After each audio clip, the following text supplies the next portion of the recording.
Welcome to this episode of Plane Talk, where I'm joined by the NBAA Flight Attendants Flight Technicians Committee co-chairs, Julie Kozma and Lesley Revuelto, and we discuss the committee's 4 coordinated sessions and meetups which are taking place during NBAA's convention BACE 2024 in Las Vegas, October 22nd, 23rd, and 24th. Let's get started. We're once again joined by Julie Kozma and Lesley Revuelto, who are the co-chairs of the NBAA Flight Attendant Flight Technician Committee, and we're going to be discussing NBAA BACE sessions and other events that are coordinated by the Flight Attendant Committee.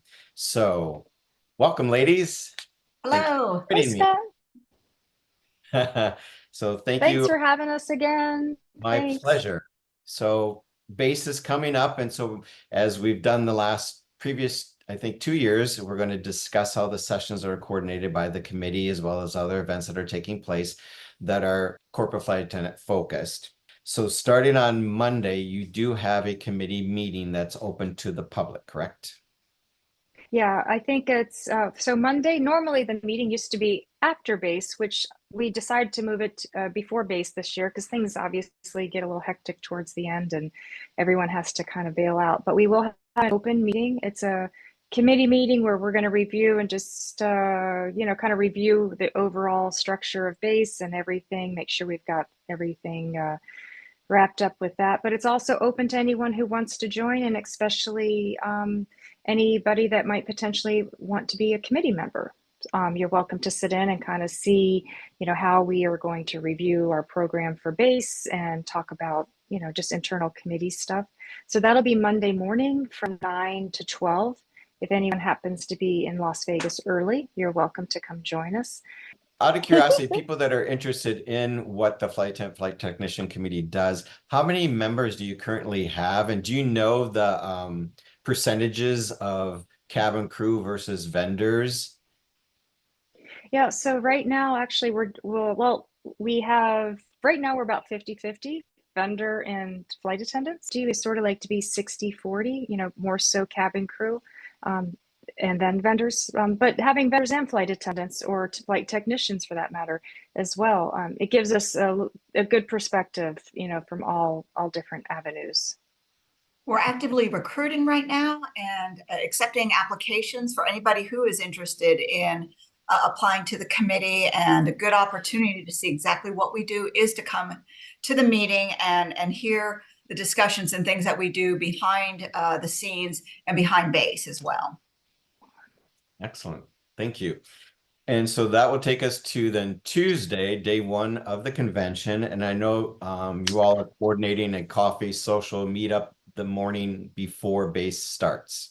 Correct. We'll do that approximately 7 a.m. in the morning, 7 to 8 from Meetup at Bagelmania. Grab a coffee, grab a bagel, and just come meet in the outside area. And that way you can meet like-minded people and somebody to get together with and walk through the convention hall and sort of team up so that you're not there by yourself. So that'll be approximately 7 to 8 a.m. before the keynote speaker. Perfect. Yeah, I think Bagelmania is just right across the street from the West Hall. Right across the street, so, especially where the convention is now. This year, it's in Hall A, and so it's even closer to Bagelmania, right across the street from the Marriott Hotel. Excellent. Yeah, coffee social is always well attended, and it is a great icebreaker, especially for first-time attendees or anyone that's going by themselves. You may show up for the coffee by yourself, but you're not leaving by yourself, and you may have lifelong friends after this. So yeah, last year we had a glitch. We ended up having to meet in the parking lot, and we had about 50 to 70 people show up. So oh my goodness. It was a lot of fun, even though basically the hotel was not really happy with us, but it didn't matter. At least everyone met up, and the intention was to find someone to walk around with for the day. And people end up sharing rooms and going out to dinner and have become good friends. So it was a great opportunity. Excellent. Thank you. So the convention opens on Tuesday morning at 8:30 with the keynote speakers, and then the floor will open shortly after that. And you have the flight attendant, flight technician meetup scheduled at the NBAA exhibit, the Connection Zone area. And tell me about that. So we have a meetup after keynote at Connection Zone on the floor. It's just sort of a place where we try to bring everyone together, flight attendants, flight technicians, actually anyone, to introduce the committee, welcome everyone to base, and also make any announcements and give everyone a little outline of what we have to offer for the flight attendant community. Realizing that many people are there for the first time, might not be familiar with some of the vendors that are related to our part of the aviation world. Excellent. Yeah, and I think it's a great opportunity for those that maybe missed the coffee social. That's the first big meetup with all cabin crew at the NBAA booth at the Connection Zone there. And it takes place from 10:30 to 11:15, well before any of the sessions start or presentations with the exhibitors begin. So there's no overlap there. So that's a great starting point for all first-time attendees and fellow peers to gather. We'll also just sort of quickly announce the scholarship program, just give a recap of what our vendors and sponsors donated, and just kind of give a quick congratulations to the scholarship winners. And hopefully that's a time also for the scholarship donor to meet the recipient. They can do that afterwards. So that's sort of another thing that we highlight. And we'll transfer over. Since I am leaving the committee, Marcy Decker will be now the one who will introduce the scholarship program. Excellent. So you have 4 coordinated sessions during base, 2 on Tuesday and 2 on Wednesday, and they take place in the same room and at basically the same time as both days. So it's easy for cabin crew and all attendees to track these. Starting off on Tuesday, at 1 o'clock. So it takes place from 1 to 2. You have culinary and catering trends for 2025. So tell me about this. Yeah. So that one is done with by Air Culinary. John Detloff will be doing that session for us. So it's going to talk about some of the trends that are going on now for this year with catering, and then also the importance of your catering, the content of your catering order, how simple add-ons into your caterer can make or break as far as plating, presentation, and things like that. The importance of those small details.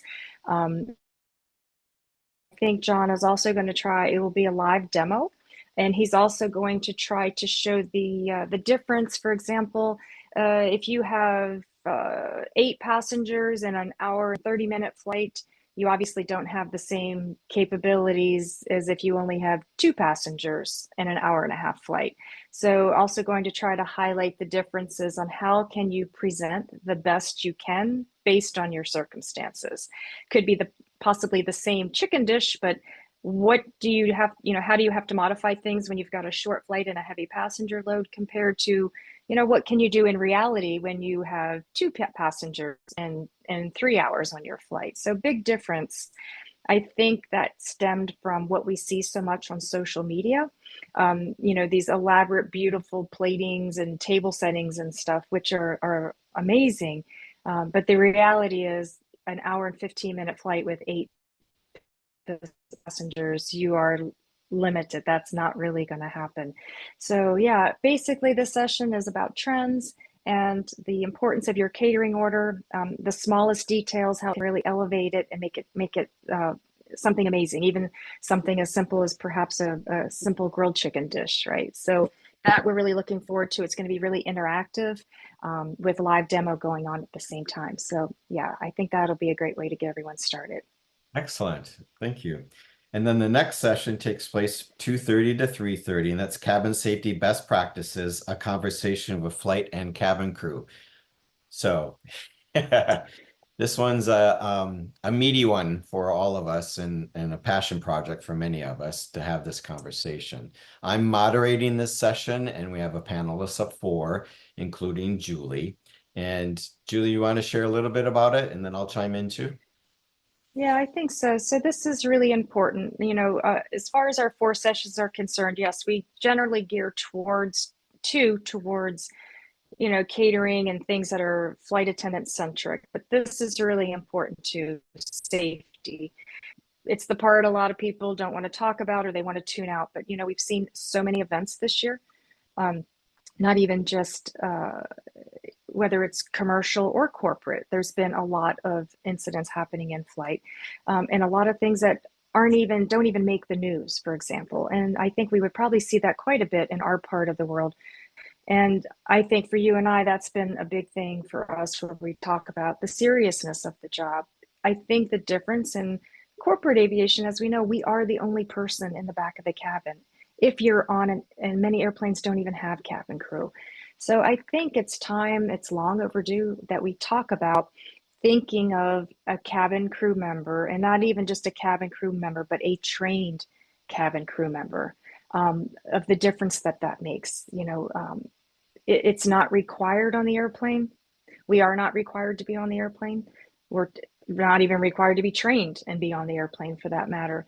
But we really need to start thinking about this a little bit differently, because there's a lot of things that we do in business aviation that are not required by the FAA, but we still do them because they're best practice. And I think the purpose of this is just to start to get people to start to think a little bit differently about really what your cabin crew member does in the back of the airplane and the benefits of that.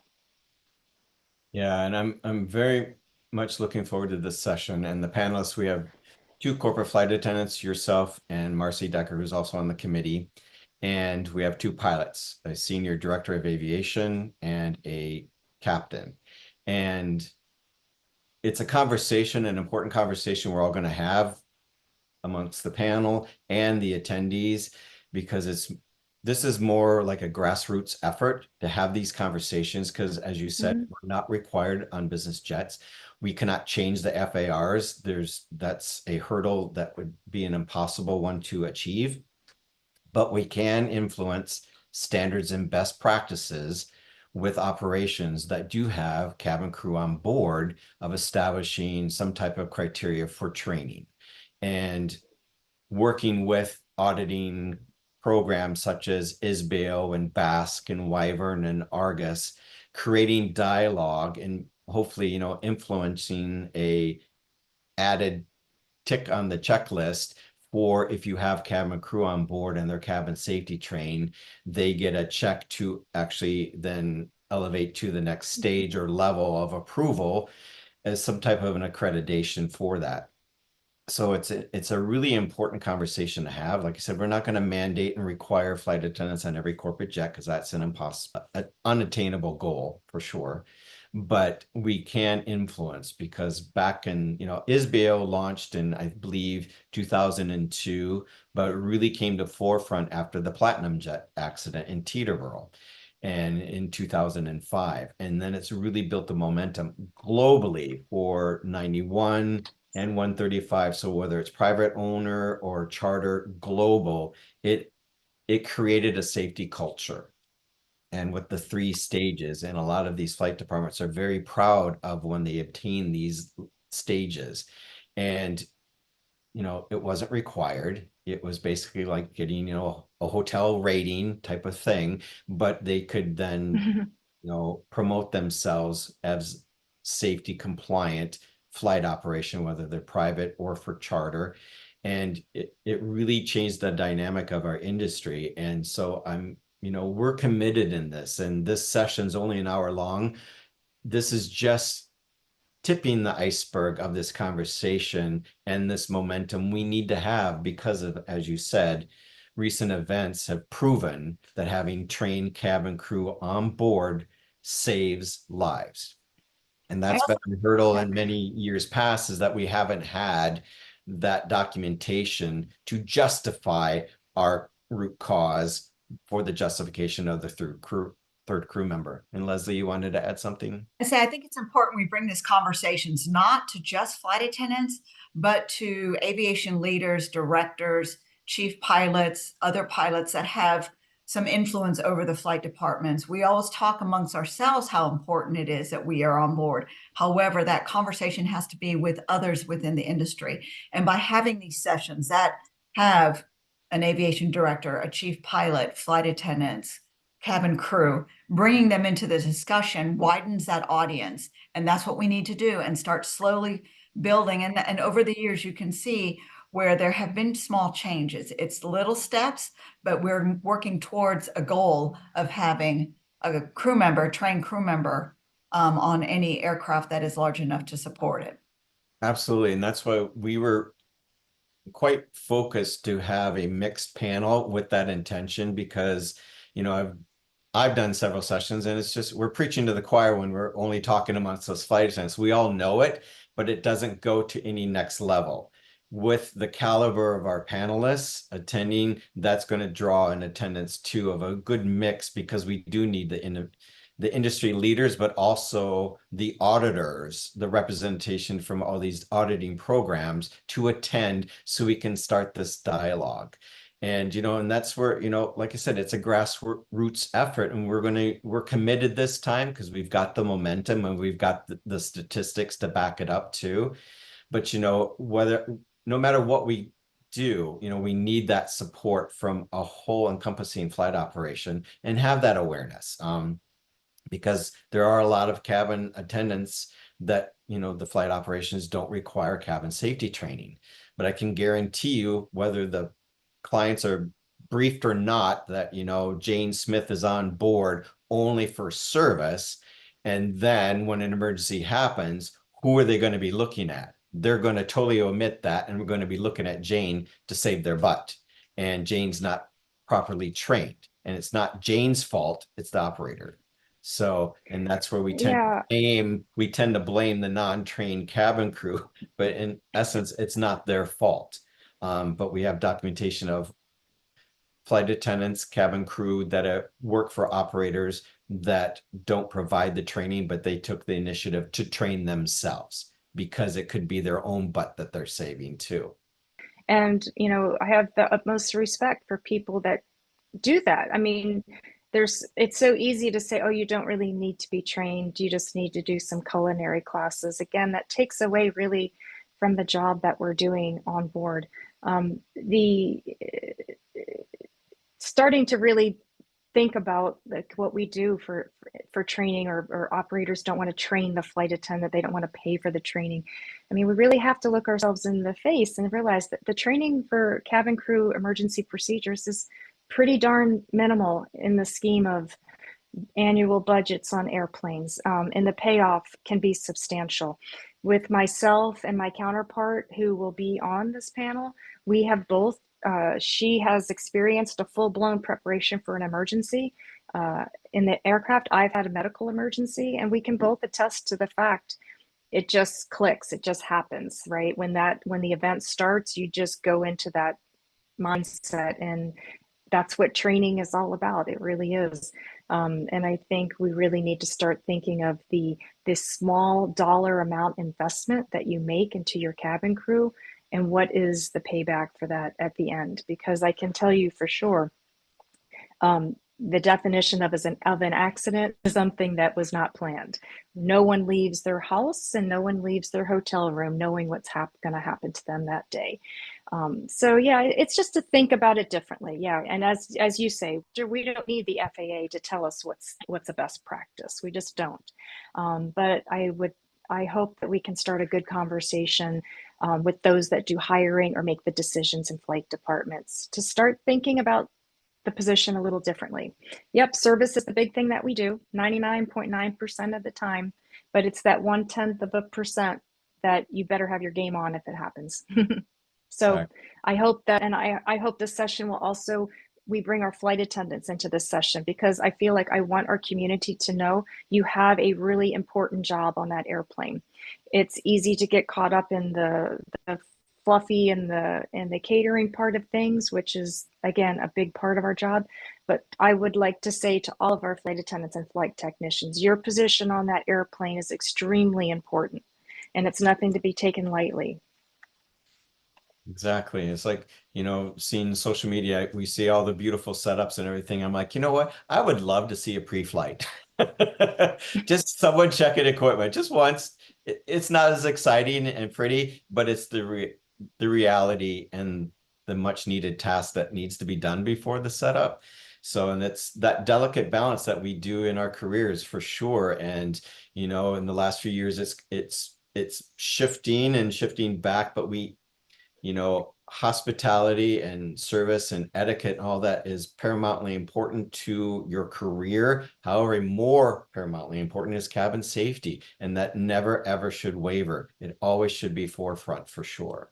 And that's where really the companies that we fly for need to take that responsibility on. I'm lucky that the company I'm flying for right now took the time. I came in early before my flight, and with the chief mechanic, we went through that entire airplane, nose to tail, with a briefing card, not only showing me the galley, but where the emergency equipment are, walking through the emergency exits.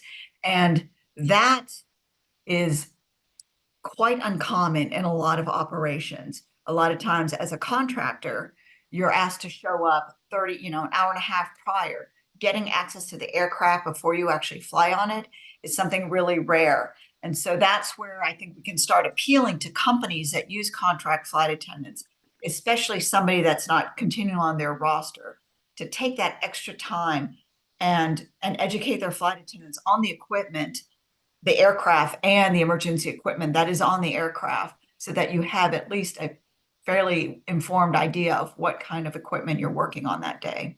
Exactly. And another, to add on to that, a lot of, whether it's private owner or charter, but they always say, when they're looking for people, must have A or B or C training. Well, I get the requirements and standards, but the two gold standards are the three entities, and all the other training vendors, they all have differences. Yeah. They don't teach the same protocols and acronyms, and even for cabin prep, it's different. Communications, evacuation commands are different. So don't assume just because you're one of the two that the pilots are going to know that. You have to have the crew briefings, and that's something I know one of the panelists wants to talk about, is because she asked me, how often do you get a crew briefing?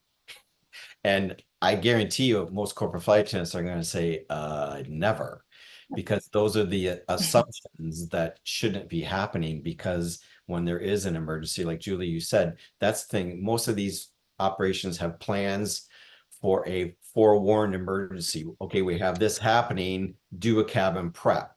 Statistically, over 80% of aviation accidents are unplanned, unforewarned. So right out of the gate, the flight attendant's probably in the wrong place on the aircraft and wherever they're seated and not prepared, or, the communication hurdle. So that's what we need to have the conversation is that, it's not textbook accidents, it's the what if scenarios that are more realistic. So, and we need to be prepared for those. So expect the unexpected. Yeah. So excellent. So again, this one, obviously it's our passion, but I'm really, really looking forward to this session because it's going to start a very, very important dialogue industry-wide. All right, so then that takes us to Wednesday. The first one's again at 1 o'clock, 1 to 2, and that's in-flight service, customize and present the best. So that is our session that Ms. Paula Kraft and Bettina will do from Da Vinci in Flight Institute. So they'll be hosting that, and that's also going to be a very interactive live demo, talking a little bit about your body language on the aircraft, your presentation, your graceful flow, for example, how to manage different events, maybe those hidden gestures that you make, how that might convey to your passengers. So being able to see it in a yes, and seeing it right there, say on stage in a live demo situation, you might not actually realize, and you'll say, oh my gosh, I think I do that on my plane. And you might not even realize it. So yeah, so that'll be our service. So we have catering on Tuesday, and we'll have a nice service session, very interactive on Wednesday. So that will be Wednesday, the first session from 1 to 2. And then we'll wrap up on Wednesday with Aviation Secure. A great guy, Chris Cannon. He's also doing PDP courses at Base this year as well. And he's going to talk about, the threats and the concerns that we have, safety and security out there traveling as crew, really anyone traveling for that matter. It's more than just lock your hotel room or, check your room when you get there, but really what's going on right now out there, different parts of the world, there's things that are happening that if you don't fly there, you're not even aware. So, not so much to scare everybody, but just for the awareness level of things that are happening and trying to stay one step ahead of the bad guys, if that's possible, not sure. Travel safety is so paramountly important, and we as crew members get complacent at times, staying in hotels around the world, especially places that we frequent often. They're our home away from home, and complacency is at its highest. And that's why we always have to maintain situational awareness, but also just be aware of what's at your disposal for doing research before you go to a new destination. Oh, yeah. And this is a conversation we've had multiple times through the years, but it's just something that's really relevant. It's part of our world. And it's not even this, even if you take away just the safety part of lock your door or fire safety in a hotel, so many other things now that we have to work against, right? Cybersecurity and identity theft and things like that. It's not about, oh, someone steals your handbag when you're out on a layover, but being careful with what you do while you're out on a trip too, because it could potentially destroy your personal identity, your bank account, your everything. So yeah, it'd be pretty interesting. There's so much going on that we don't even know that's happening. So that'll be good. So, and that'll actually, it's open to everyone. So I think it'll be all of our sessions are open to everyone, but that is another session where we look forward to having not just cabin crew attend, but anyone. So it's also a good networking event too, I think, in that session. And The NBAA Flight Attendants Flight Technicians Committee, in addition to coordinating the 4 education sessions at base, this group of volunteers also work directly with NBAA in updating the management guide job descriptions and a whole lot more behind the scenes.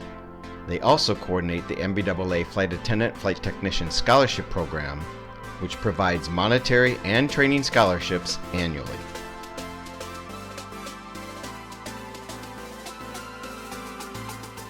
How many scholarships did you award this year?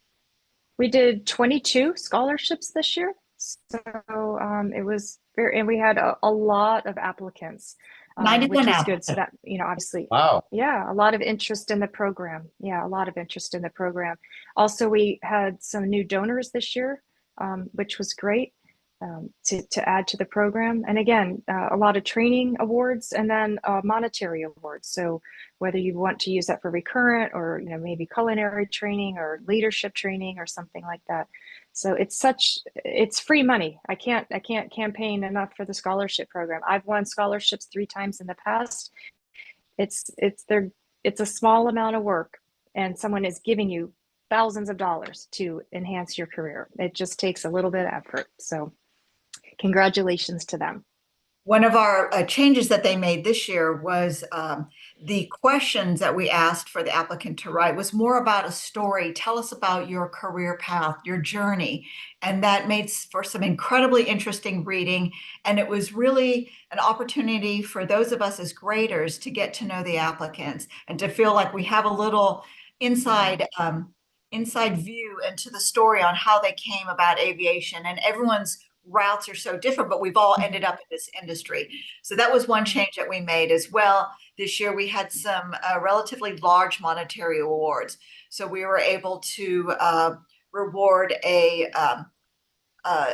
trip to the leadership conference. So we were able to cover fees and transportation to the leadership conference. And so that we were very thankful for that. Was one of our opportunities this year, as well as money towards making a difference in training. We hope to continue that vein going forward. Yeah, scholarships are so important, and a lot of people, it's a missed opportunity for professional and career development. A lot of people just think it's for new to industry, and it's not, because there's a lot of monetary awards too, or you can even get your recurrent provided for. So there's so many programs that you can use it towards, and monetary scholarships, you use it towards the program of your choice. And so there's a lot of opportunity there. And even with Embry-Riddle, I'm aligned with Embry-Riddle, and the online courses, those can be scholarship provided too, so the payment Oh. can go towards online and professional career development, because there's several courses that would apply to a cabin crew. There's not a lot yet, but that's my mission, is to work with them to develop more online courses that are more cabin centric and focused. Oh yeah, and as we know, all the training that's out there, it's not cheap. It's thousands of dollars. So, hey, to fill out an application and write a heartfelt, substantial essay, for example, it's not hard, and you have the potential to win thousands of dollars. Not to mention the recognition that goes along with it, right? You're reviewing resumes, Scott, as you do, right? That's another nice addition to put on your resume, that you've been a scholarship recipient. Absolutely. I've won 3 scholarships, as I mentioned in the past. So when as a lead flight attendant, when I'm looking at resumes, when I see that on someone, that they are a recipient of a WCA scholarship or an NBAA scholarship, that's impressive to me, because I'm like, hey, this person went the extra mile and did that legwork. I know what it was like. So that's always a great segue. It's a great talking point. But to me, that shows me, for example, someone who is serious about what they're doing. So Has some initiative. go for Somebody it. Apply for a scholarship. Yeah. I keep talking over. Yeah.